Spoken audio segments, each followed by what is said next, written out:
సూటిగా అడగండి ప్లీజ్. సూటిగానే అడుగుతా సార్.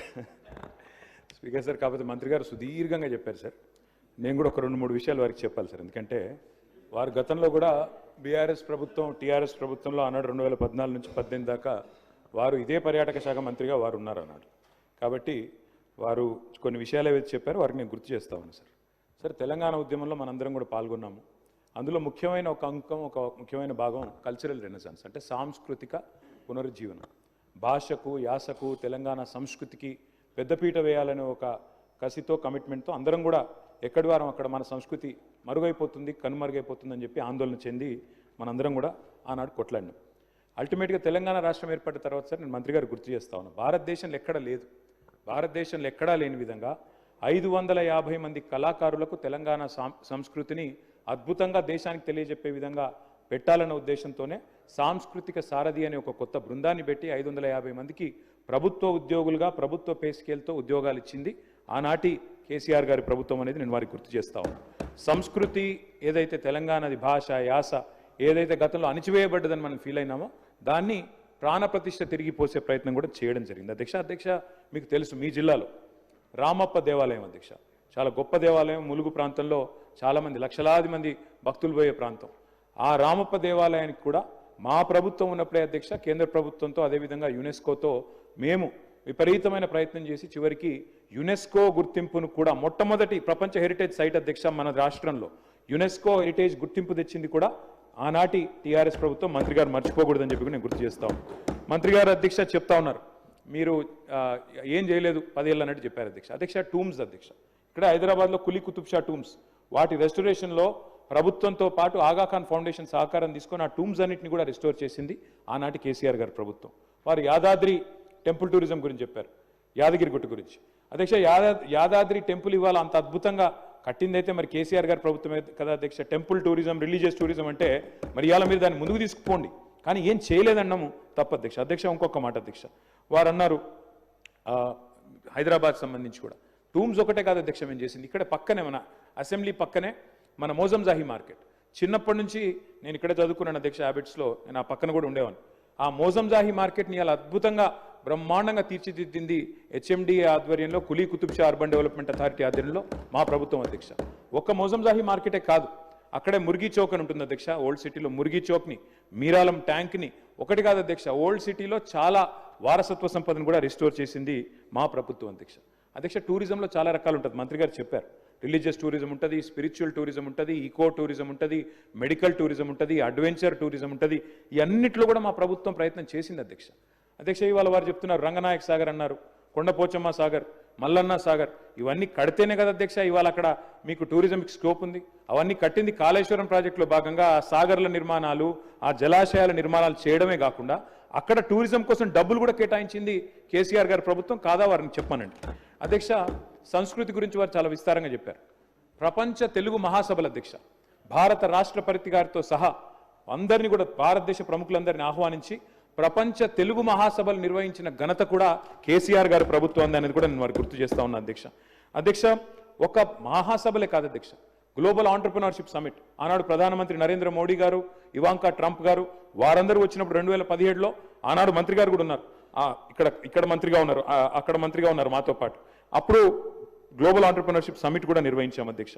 బుద్ధవనం అధ్యక్ష మా నాగార్జున సాగర్లో జానారెడ్డి గారు ప్రారంభిస్తే దాన్ని మేము పూర్తి చేసి ఇనాగరేట్ చేసి ఇవాళ జాతికి అంకితం చేసి 200 ఎకరాల పైచిల్క్ అధ్యక్ష. అక్కడ మరి స్పిరిచువల్ టూరిజంలో భాగంగా బుద్ధవనాన్ని కూడా పూర్తి చేసింది కేసీఆర్ గారి ప్రభుత్వం అధ్యక్ష. అంతెందుకు అధ్యక్ష, మంత్రి గారు సొంత నియోజకవర్గం కొల్లాపూర్లో కూడా, ఆయన ఎంతసేపు సిరిసిల్ల సిద్దిపేట అంటున్నారు, కొల్లాపూర్లో కూడా అధ్యక్ష సోమశిలలో నేను మంత్రి గారు పోయి స్వయంగా ఆనాడు ప్రారంభోత్సవం చేసినాం అధ్యక్ష.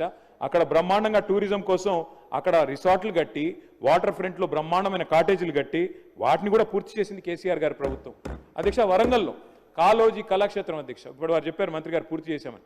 95% మేము పూర్తి చేసినాం సార్. ఒక 5% ఇక మరి పప్పంతా ఉడికినాక ఉప్పు వారు వేసినారు, గంట కలిపేసినారు, ఇప్పుడు మేము చేసినామని చెప్తున్నారు. సంతోషం అధ్యక్ష. నేను ఒకటే అడుగుతా ఉన్నా అధ్యక్ష, నేను మంత్రి గారి నుంచి సూటిగా స్పష్టంగా అడిగేది ఒకటే అధ్యక్ష. ఇక్కడ డాక్టర్ బాబాసాహెబ్ అంబేద్కర్ విగ్రహం అధ్యక్ష, భారతదేశంలోనే కాదు ప్రపంచంలోనే అతిపెద్దదైన బాబాసాహెబ్ అంబేద్కర్ విగ్రహం 125 అడుగుల విగ్రహాన్ని పెట్టాం అధ్యక్ష. మరి ఎందుకు అది టూరిజం సర్కిట్లో పెట్టడం లేదు? ఎందుకు అక్కడ తాళాలు పెట్టి ఎందుకు ఆయనను బందీగా పెడుతున్నారు? ఈ ఏప్రిల్ 14th కన్నా కనీసం తెరుస్తారా? వివిధ రాష్ట్రాల నుంచి వస్తున్నారు, ఇవాళ అంబేద్కరైట్స్ ఉంటారు, వాళ్ళందరూ వస్తున్నారు. మరి వాళ్ళకు కూడా అదొక పర్యాటక కేంద్రంగా మారింది. ఎందుకు డాక్టర్ బాబాసాహెబ్ అంబేద్కర్ గారిని బందీగా సంఖ్యలలో పెడుతున్నారు? మంత్రి గారు చెప్పాలి. అదేవిధంగా తెలంగాణ అమర జ్యోతి అధ్యక్ష, తెలంగాణ అమరవీరులకు చిహ్నంగా మనం కట్టుకున్నాం, దాన్ని కూడా ఇంతవరకు డెవలప్ చేయట్లేదు. దాన్ని కూడా దయచేసి కన్సిడర్ చేయండి అధ్యక్ష. ఒక కంప్లీట్ చేస్తున్నా అధ్యక్ష, సబ్జెక్టే మాట్లాడుతుంది అధ్యక్ష. తెలంగాణ కవులు కళాకారులు గోరేటి వెంకన్న గారు మహబూబ్నగర్ జిల్లాకు సంబంధించిన ప్రజా కవి, అదేవిధంగా దేశపతి శ్రీనివాస్ గారు, అదే మాదిరిగా రసమై బాలకృష్ణ గారు, వీరందరినీ కూడా చట్టసభలకు తీసుకొచ్చింది కేసీఆర్ గారు కాదా అధ్యక్ష? అధ్యక్ష, నేను వారిని మంత్రి గారిని అడుగుతా ఉన్నా అధ్యక్ష, స్పష్టంగా క్లారిఫికేషన్. మీరు చెప్పారు టూరిజం పాలసీ తెచ్చినామని. ఓఆర్ఆర్ని టీఓటీ పద్ధతుల్లో, ఓఆర్ఆర్ని ఔటర్ రింగ్ రోడ్ని టీఓటీ పద్ధతుల్లో మరి 33 ఏళ్ళకి ఇస్తేనేమో అది ఘోరమైన తప్పిదం అన్నారు అధ్యక్ష, చాలా పెద్ద స్కామ్ అన్నారు. మరి నేను అడుగుతా ఉన్నా మంత్రి గారిని, మీ టూరిజం పాలసీలో చెప్తున్నారు 99 ఏళ్లకు ప్రైవేట్ వ్యక్తులకు లీజ్ ఇస్తామని చెప్పి మీ టూరిజం పాలసీలో పెట్టినారు. మరి ఇది కరెక్టేనా? ఇది చేయవచ్చునా? అంటే 33 ఏళ్లకు ఓఆర్ఆర్ ఇస్తే అది పెద్ద స్కామ్ అవుతుంది. 99 ఏళ్ళు ప్రభుత్వ భూములు ప్రైవేట్ వ్యక్తులు, 99 ఏళ్ళు అంటే ఏంటి అధ్యక్ష? ఒక జీవిత కాలం, ఒక మనిషి జీవిత కాలం, అంటే పురాగాలకు రాసి ఇచ్చినట్టే. మరి అదెట్లా కరెక్ట్ అయితే చెప్పాలా మంత్రి గారిని నేను అడుగుతా ఉన్నా అధ్యక్ష. చివరిగా నేను ఇంకొక మాట చెప్తా ఉన్నా అధ్యక్ష, నాకు మంత్రి గారు చెప్పింది ఏంటో నవ్వాలా ఎడవాలా తెలియట్లేదు. ఒకవైపు రాష్ట్రంలో 480 మంది రైతులు ఆత్మహత్య చేసుకున్నారు, పంటలు ఎండిపోయి ఏడుస్తా ఉన్నారు. ఇది పీక్ సమ్మర్, నీళ్లు లేవు, తాగునీళ్లు లేక గొంతెండి ఏడుస్తా ఉన్నారు. ఈ పరిస్థితుల్లో మే నెలలో ఎవరో, నిజంగా చెప్తా ఉన్నా అధ్యక్ష, నాకేం వేరే అభిప్రాయం లేదు, కానీ మిస్ వరల్డ్, మిస్ యూనివర్స్ అనే వాటికి ఎప్పుడో పోయింది అధ్యక్ష. వాటికి ఉండే ప్రెస్టీజ్ గతంలో ఇప్పుడు పూర్తిగా పోయింది. కానీ అదేదో పెద్దదో సాధించుకొచ్చినట్టు, అదే అంతర్జాతీయ ఈవెంట్ ఏదో ఇక్కడ జరిగితే ఏదో రాష్ట్రానికి లాభం వస్తుంది, మేమేదో అడ్డుకుంటున్నట్టు నేను అడుగుతా ఉన్నా అధ్యక్ష వారిని. మళ్ళీ మీరు సబ్జెక్ట్ డిబేట్ అవుతుంది. సబ్జెక్టు వారిదే సార్, వారే చెప్పిన మాట. ఏమన్నారు సార్ వారు? ఈ మిస్ వరల్డ్ పోటీల వల్ల క్లారిఫికేషన్ పోయి విమర్శలు. ఎస్ సార్, విమర్శ ఏముంది సార్, వారు క్లారిఫికేషన్ అడుగుతున్నా. మిస్ వరల్డ్ పోటీల వల్ల ఆదాయం వస్తుంది రాష్ట్రానికి, కొలువులు వస్తాయి, ఉద్యోగాలు వస్తాయి అన్నారు. ఎట్లొస్తాయి, ఏడికెళ్ళు వస్తాయి చెప్పాలని చెప్పి నేను కోరుతా ఉన్నా. నెంబర్ 1. నెంబర్ 2 అధ్యక్ష, నేను ఒకటే అడుగుతా ఉన్నా అధ్యక్ష, మిస్ వరల్డ్ కి 54 కోట్లు ఖర్చు పెడితే తప్ప అంటున్నారు. మరి ఫార్ములా ఈలో 46 కోట్లు ఖర్చు పెడితే దాన్ని ఏకపక్షంగా కేబినెట్ అనుమతి లేకుండా రద్దు చేసి అంత పెద్ద ఈవెంట్ ని, అంతర్జాతీయ ఈవెంట్ ని రద్దు చేసిన వాళ్ళు, మరి ఇక్కడేమో ప్రభుత్వ డబ్బులు ఖర్చు పెడతాం కరెక్ట్ ఎట్లా అవుతుంది అధ్యక్ష? చివరిగా నేను ఒకటే అడుగుతా ఉన్నా అధ్యక్ష, ఇవాళ టెస్లా అనే ఒక కంపెనీ ఎలక్ట్రిక్ వాహనాల కంపెనీ అధ్యక్ష, భారతదేశంలో యూనిట్ పెట్టాలని చెప్పి ఎదురు చూస్తా ఉన్నారు. ఫార్ములా ఈ రద్దు చేసి అప్రతిష్టను మూతగట్టుకొని ఇవాళ 700 కోట్లు మొదటి రేస్తో వస్తే రాష్ట్ర ప్రభుత్వానికి ఆదాయం, ఆ ఈవెంట్ను మూర్ఖంగా రద్దు చేయడమే కాకుండా ఇంకా మళ్ళీ ఈ రోజు ఇంకో ఈవెంట్కు 56 కోట్లు ఖర్చు పెడుతున్నాం, తప్పెట్లయిద్దని మంత్రి గారు అంటే నేను అడుగుతా ఉన్నా అధ్యక్ష, ఇది మీ డబుల్ స్టాండర్డ్స్ కాదా? ఇది హిపోక్రసీ కాదా? ఫార్ములా ఈ వల్ల మేము ఆశించింది ఏంటి అధ్యక్ష? తెలంగాణ మొబిలిటీ వ్యాలీ, మీ దివిటిపల్లిలో అమర్ రాజా బ్యాటరీస్ తెచ్చాం అధ్యక్ష. ఎన్కాతలలో స్పీకర్ గారి నియోజకవర్గంలో 1200 ఎకరాల్లో అక్కడ మొబిలిటీ వ్యాలీ పెడుతున్నాం. అదేవిధంగా జహీరాబాద్ లో మ్యానుఫ్యాక్చరింగ్.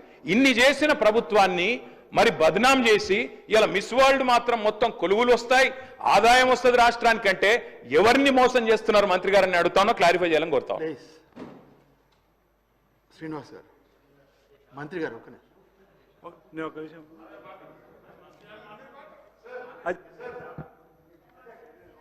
ఓకే శ్రీనివాస్ గారు కూర్చో.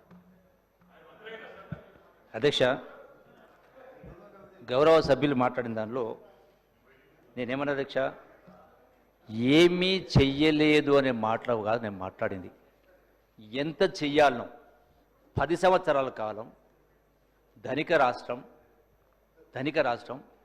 లక్షల కోట్ల అప్పు, లక్షలాది మంది నిరుద్యోగ యువకులు, వేలాది మంది కాదు లక్షలాది మంది కళాకారులు, ఏ స్థాయిలో ఉండాలి అధ్యక్ష? ఏ స్థాయిలో ఉండాలా? ఇది నిర్లక్ష్యం కారణం కదా? అంటే మీరేదైతే అన్నారో 550 కళాకారులకు సరే నెలకు 2 కోట్లు 3 కోట్లు, నెలకు కూడా కాదనుకుంటా ఇచ్చిండ్రు. అంటే అది పెద్ద గొప్ప విషయం అధ్యక్ష, అది మన బాధ్యత. ఎందుకంటే వాళ్ళు ఉద్యోగాలు లేకపోయినా రకరకాల శిక్షలకు, రకరకాల కేసులకు భరించి వాళ్ళు తెలంగాణ ఉద్యమంలో సమాజాన్ని చైతన్యం చేయడం, సంఘటితం చేసినప్పుడు అది మన బాధ్యత కదా. 550 మందికి కేవలం నెలకు 1 కోటో 2 కోట్లు ఇచ్చేంత మాత్రాన అది మొత్తం నేను చేయలేదనలే, నేను చెయ్యలేదనలేదు, 100% చేసి నేను కాదంటలేను. అట్లాగే అధ్యక్ష టోమ్స్కి సంబంధించి పునరుద్ధరించారు, దానికి ఒక ఎన్జిఓ ఆర్గనైజేషన్ చేసింది, అట్లాగే మోజంజాయి మార్గం మీరు చేసి ఉండొచ్చు. అచ్చా అధ్యక్ష ప్రపంచ తెలుగు మహాసభలు పెట్టిండొచ్చు, నేను కాదంటలేను.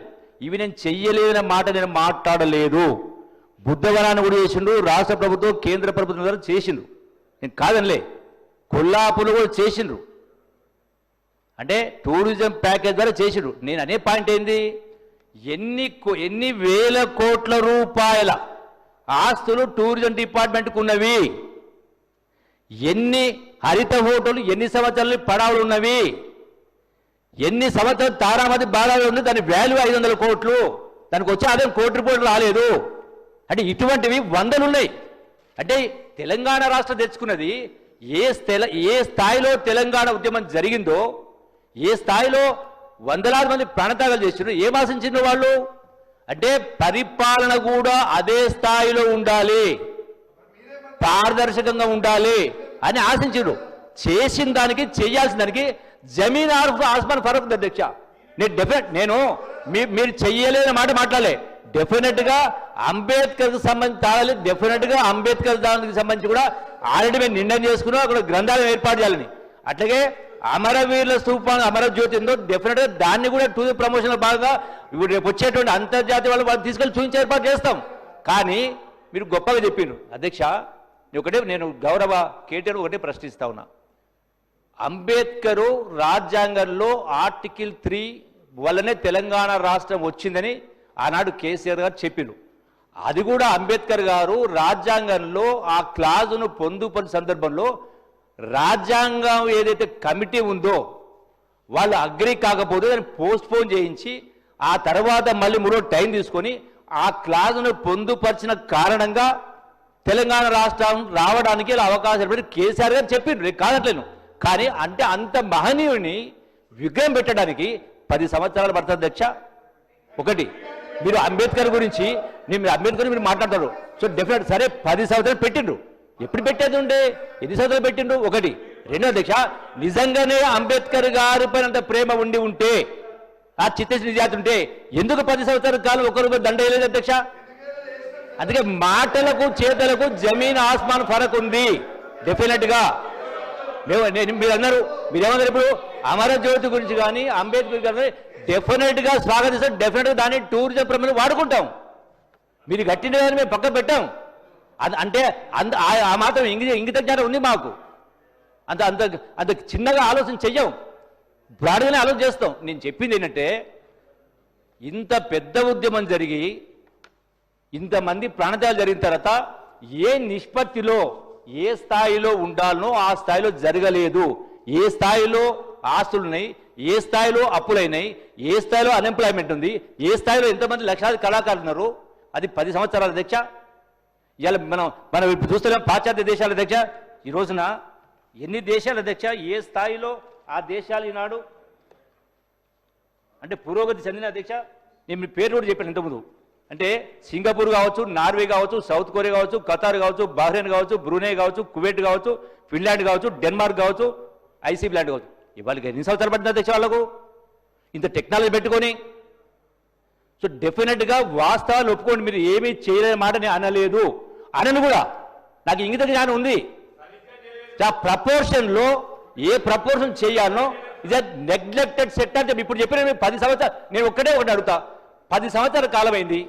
తారామతి బారాదారి 7 ఎకరాలు, దాని వాల్యూ ఎంత ఉంది? దానికి 3 కిలోమీటర్ల దూరం ఉన్నటువంటి ఇతర ప్రైవేట్ సంస్థ ఎన్ని కోట్ల రూపాయలు సంపాదిస్తూ ఉంది? ఇది ఎందుకు కాలేదు ఇక్కడ?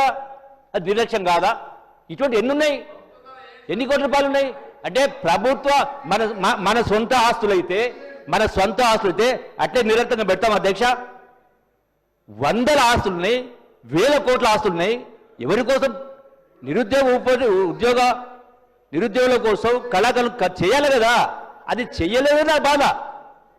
అంతే తప్ప మిమ్మల్ని ఏం మా కొల్లాపురం చేసిండ్రు, టీఆర్ఎస్ని చేసిండ్రు.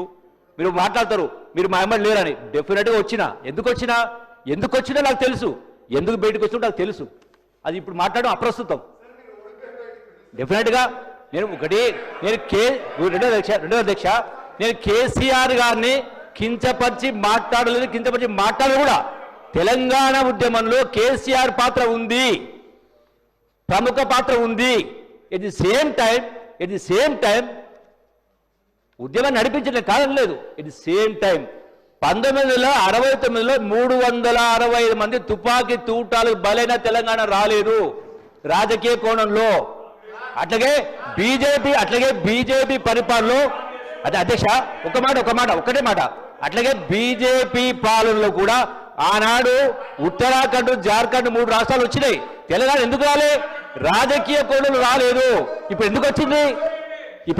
సోనియా గాంధీ గారు వందలాది మంది బిడ్డల ప్రాణత్యాగాలను చూసి ఒక తల్లిగా చలించి రాజకీయంగా పార్లమెంటులో ఆంధ్రాలో 25 పార్లమెంటు సీట్లు కోల్పోదని తెలిసి కూడా మానవీయ కోణంలో మాతృమూర్తిగా తెలంగాణ రాష్ట్రం ఇచ్చింది.